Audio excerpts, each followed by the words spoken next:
Assalamualaikum warahmatullahi wabarakatuh. Alhamdulillahirabbil alamin wa bihi nasta'inu ala umuri dunya waddin. Wassalatu wassalamu ala asyrafil anbiya'i wa imamil mursalin sayyidina wa habibina wa maulana Muhammadin wa ala alihi wa ashabihi ajmain. Rabbi syrah li sadri wa yassir li amri wa hlul 'uqdatam min lisani yafqahu qawli. Amma ba'du. Anak-anakku kelas 7 yang berbahagia, yang dirahmati Allah. Ya, mari kita bersama-sama belajar kembali ya di dalam pertemuan kita yang ketiga ini, pelajaran Quran hadis. Bisa kita mulai ya. Nah, ini sebelum itu kalian persiapkan buku kalian atau kalian dengarkan baik-baik ya, sebagaimana biasa. Kemarin atau minggu pertama dan kedua sudah kita jelaskan tentang masalah definisi Al-Quran dan hadis. Maka dalam pertemuan yang ketiga ini kita akan bahas tentang masalah keistimewaan ya. Keistimewaan atau keunggulan Quran dengan yang lain. Nah ya, mari sebelumnya kita mulai pembelajaran Al-Quran hadis ini. Kita bersama-sama juga berdoa membaca suratul Fatihah dengan harapan apa yang telah kita kaji nanti benar-benar Allah memberikan berkah dan manfaat. Alanitus salihah biniatul qabul. Al-Fatihah. A'udzubillahi minasyaitonir rajim. Bismillahirrahmanirrahim. Alhamdulillahirabbil alamin arrahmanir rahim maliki yaumiddin. Iyyaka na'budu wa iyyaka nasta'in. Ihdinas siratal mustaqim.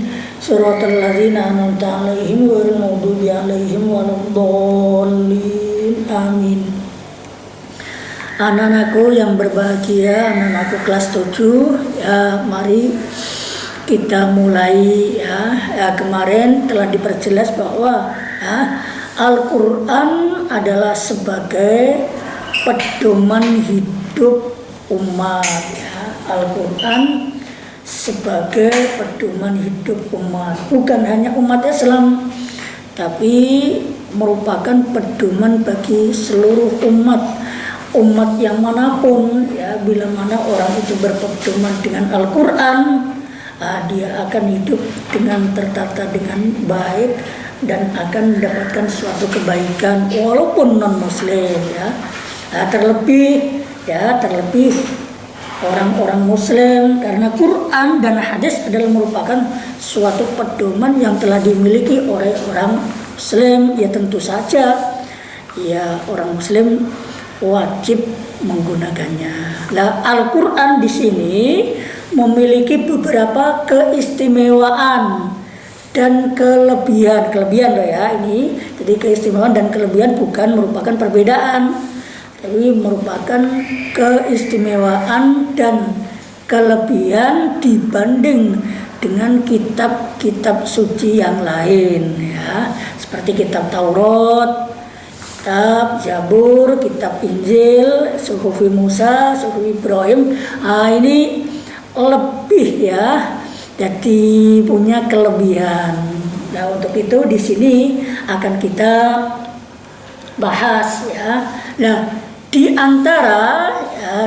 antara keistimewaan atau kelebihan Al-Quran dengan yang lain itu bahwa Al-Quran itu Al-Quran itu memuat ringkasan dari ajaran-ajaran ketuhanan ya. Quran itu semuanya beralaskan ketuhanan. Jadi kitab Taurat, Injil dan Zabur itu pun berisikan ketuhanan.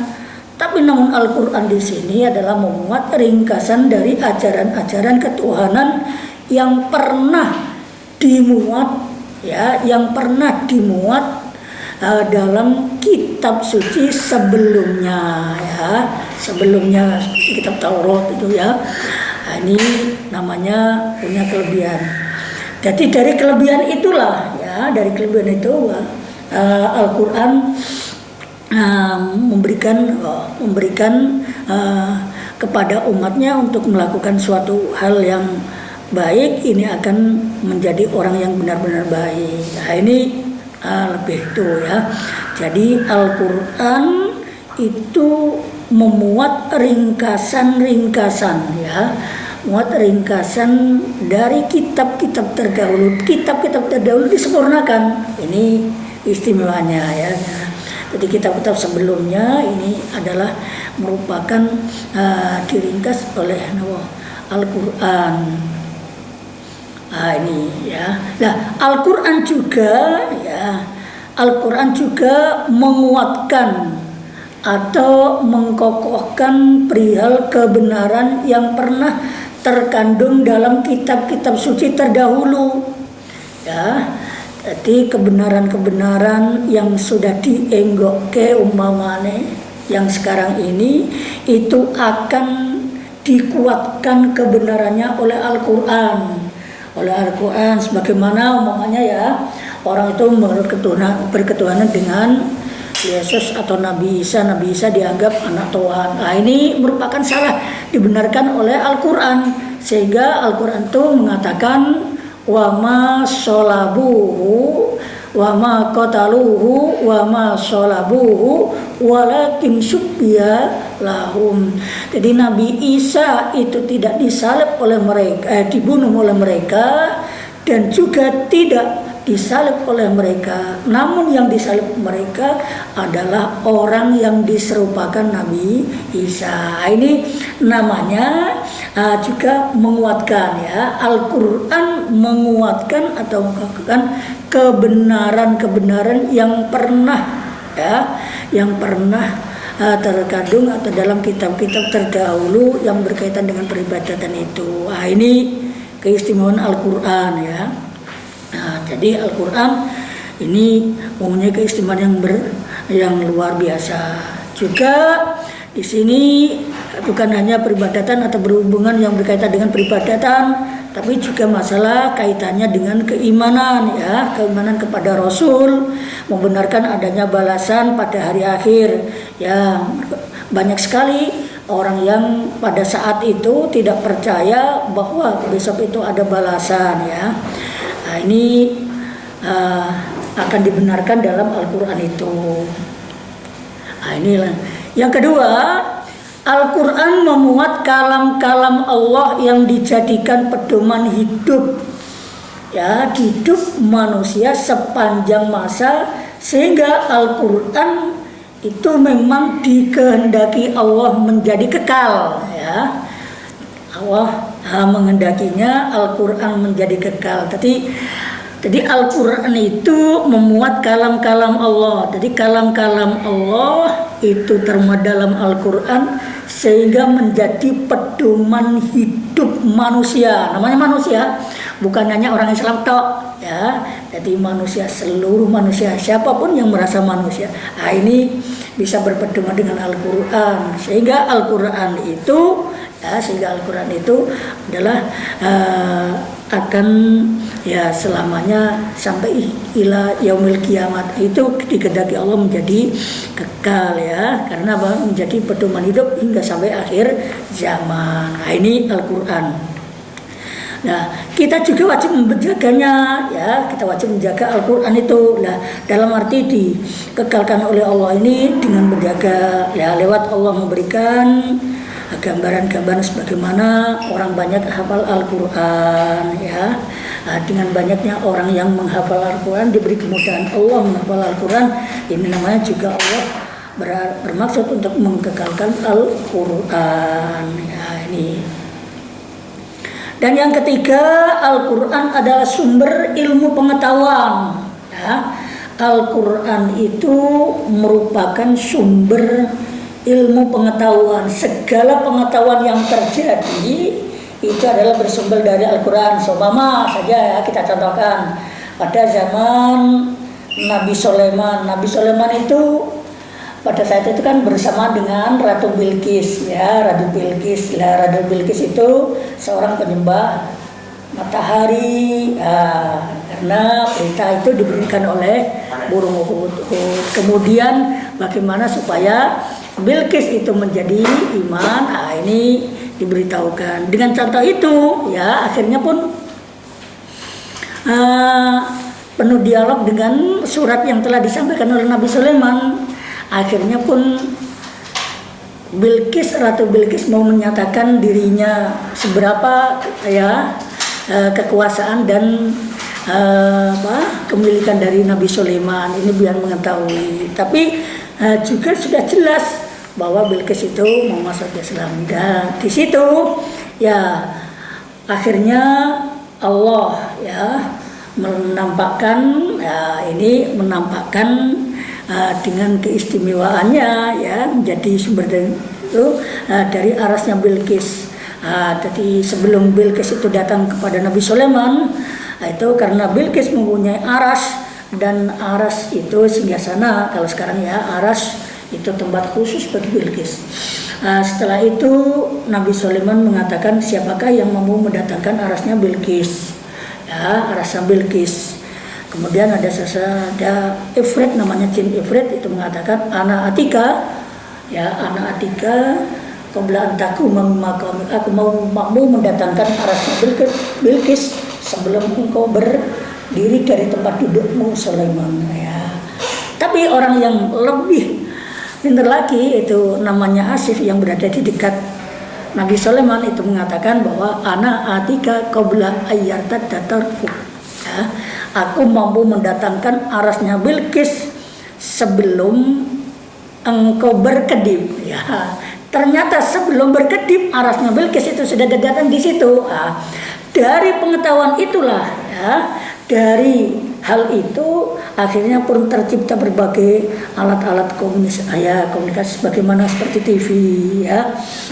Jadi orang di sini bisa melihat Jakarta lewat TV. Itu namanya itu gambaran-gambaran sumber dari pengetahuan-pengetahuan yang begitu jauhnya antara ya Nabi Sulaiman kepada Bilqis itu sangat jauh, tapi bisa dengan waktu yang singkat. Ini bisa mencetuskan beberapa pengetahuan sehingga menjadi pengetahuan-pengetahuan yang singkat seperti sekarang ini ya.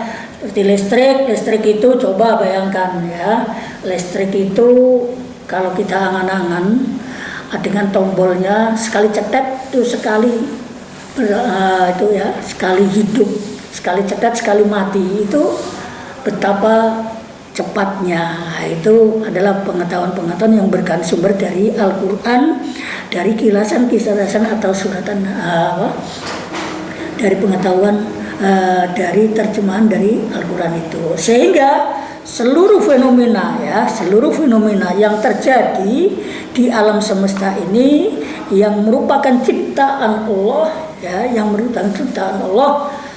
juga tidak pernah kontradiktif ya, istilah nularayani adat itu pernah ya.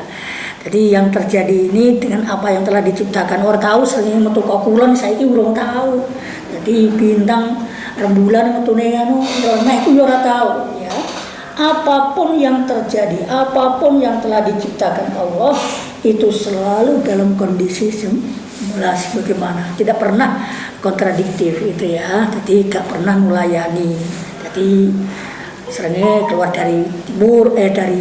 keluarnya dari timur ya, tenggelamnya di barat, itu tidak akan pernah melayani. Jadi muncul dari barat kemudian tenggelam di timur, itu tidak pernah. Ini namanya ciptaan Allah. Dengan demikian